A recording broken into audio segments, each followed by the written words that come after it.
Hello, ladies and gentlemen of Mercer and Auglaize County. My name is Tracy Ellis, and I wanted to do a tribute speech to the late Helen Gilmore, who used to tell me to listen to my elders.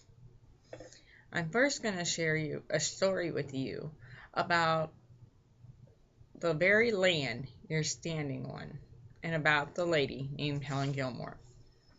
The lady was from Piqua, Ohio. She was married to Isaac Gilmore, and she was the mother to Robert Beatty Gilmore. Now, how I met Helen was that I dated her son Rob. From the very minute that I met them years ago, I found them very interesting. This is because she ran a cultural museum in Piqua, Ohio.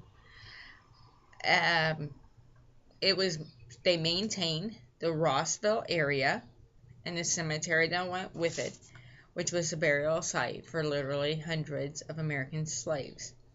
They fought to keep Rossville by even having to get it declared a historical site by both federal and state authorities. The biggest significance of how she influenced my life was by educating me interculturally and continuing to tell the story of the Randolph slaves to both me and to people like Anita Lunsford.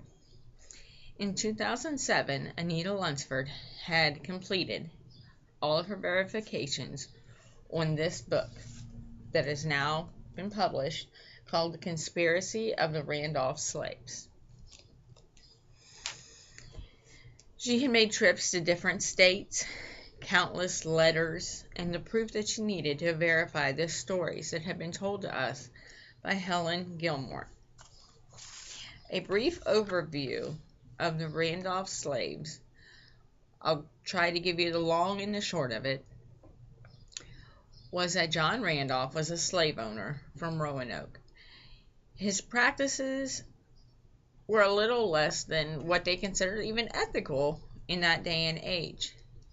He practiced law, and as a lawyer, he tried to make things more ironclad, although they ended up being tried by others upon his death. His wills freed 383 slaves. His own brothers protested his wills, claiming that he was insane for wanting to free these slaves. Upon his death in 1821, they tried several wills in trying to do this. His wills had purchased land in what is now Salina, the Grand Lake area, for the slaves to live. So he had not only freed his slaves, he had almost had ethical practices where they were concerned at the time. Now, mind you, he died in 1821. The Emancipation Proclamation wasn't even until 1863. That's 42 years before Lincoln even signed the proclamation. Now that's some advanced work and some advanced thinking on behalf of this man. I sit right now in St. Mary's, Ohio. That's where I was born and raised, in a land that was actually deeded to these slaves.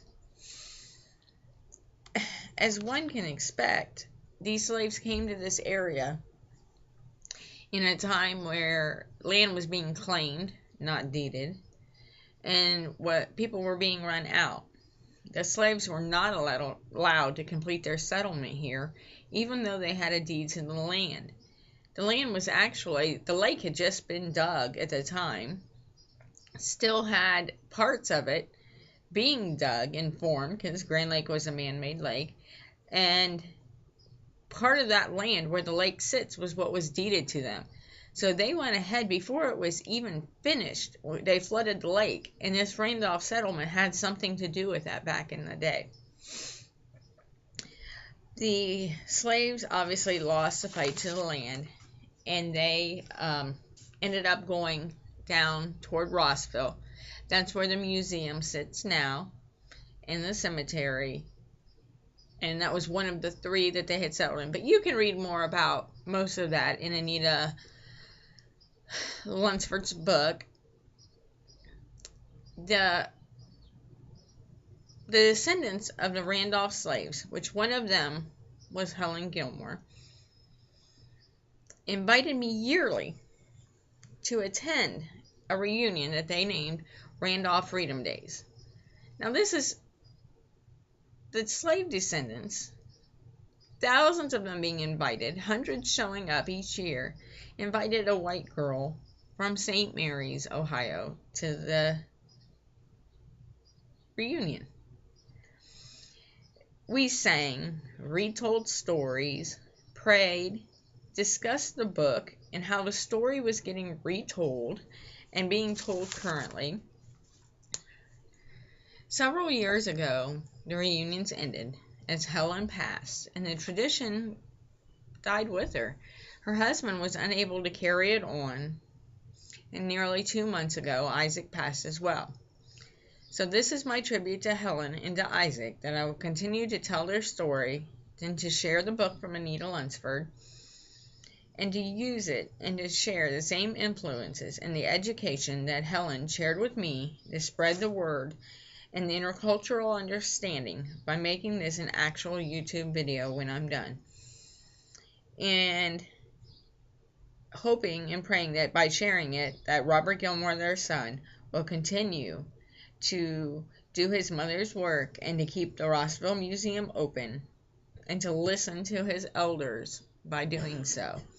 Just yesterday, I received this card in the mail, and it's a thank you card from Robert, and has pictures that he found of my children with his mother around the house and his father, and it said, "Thank you for being a great friend to my parents."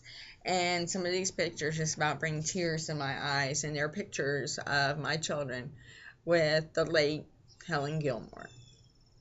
I will continue to listen to my elders. Thank you.